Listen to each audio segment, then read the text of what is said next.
trying to get you in the mood to celebrate because it's New Year's Eve. Thank you for sharing your afternoon with us on Kababayan LA. The songs that you've been hearing earlier with our bumps are songs from our Kababayan, Rel Princeton here. You met him not too long ago. He is an aspiring hip-hop artist. Okay, let me talk about this first. E-Man and DJ Ice also here joining us.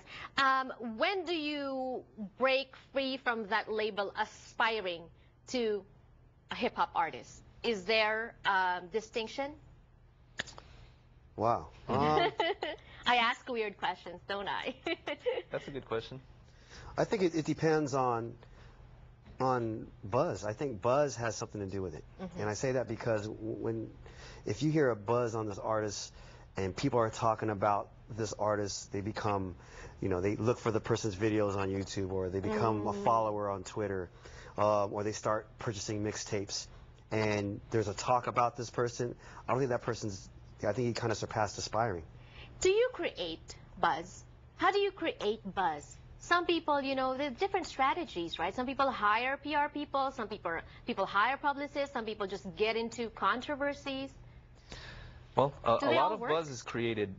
It's in a lot of different ways, but those are some of the techniques. But like a lot of buzz is created on the streets. It's what you do in your shows. It's how you carry yourself on stage. It's your stage presence, how you carry yourself with your audience.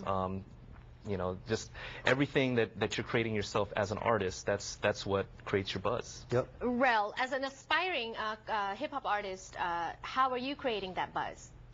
I'm just taking every opportunity I can to make new music, have it downloaded for free on the internet, do as many shows as possible, shoot as many videos. How long have you been doing this?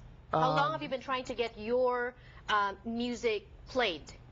I would say about 6-7 years. 6-7 years. 6-7 years. Is that a long time, short time? When do you stop? Do you give yourself a deadline? It just depends. I think it varies. I mean, there's artists I know that just became something, but they've been in the game for 6, 7, 8, 10 years. It just really depends. Where are we talking about? Side 2? How many albums? Yeah, 6 albums. He's made 6 albums in South Korea. Right.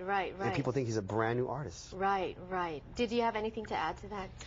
No, I mean, it's really on the person's time. If they have the persistence, they have the drive, and they just keep on going, things can happen. And what's important right now, too, in this era, is that social media game is like when it comes to artists. When people talk about, who's this artist?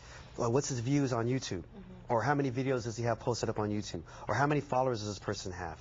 Does this person have a website? Like, that social media game right now is so important because that's what, even when it comes to record companies I deal with, that's the first thing they'll ask. Because you would rather hire somebody with already a following, right? Rather than build from ground up. Yeah, but that's how people build. They want to see it build organically. What are the struggles of an aspiring artist? As far as a Filipino artist? As an artist. Like E-Man said, getting that buzz, getting heard. There's so many the game is saturated with so many artists. And me being a Filipino artist already is hard enough. But I try to use that to my advantage as I don't have that image, like a Lil Wayne or like a Flow Rider or whatever. So I took that and said, why don't my gimmick or image be just that old-fashioned lyricist, man. Just put the best lyrics I can possible and master what I know, which is the art of lyricism. Will that work? Capitalizing on an image, like know your strength and then capitalizing on that? I mean, at the end of the day, it's about the music, and it's how it's presented in the music. So yes, but at the same time, like I mentioned, it's about creating that buzz and creating that following, because like Kendrick Lamar, he's a great example out here. People didn't know about him, but he's a great lyricist as well. Right. And he was just making mixtapes, and he was just getting his name out there, doing concerts like what you're doing. And he started developing a following. And we started seeing how many followers he had on Twitter, started to see how many videos that were being viewed. And next thing you know, he just blew up. So it really just takes time too, but then at the same time, you're not just waiting, you're also persevering, you're writing. Yes. You mentioned, lyrics are your strongest suit. Yes. We're going to be listening to your music, have them listen to it, and we'll critique that all together. Join us for another segment as we return on Kababayan LA. Don't go away.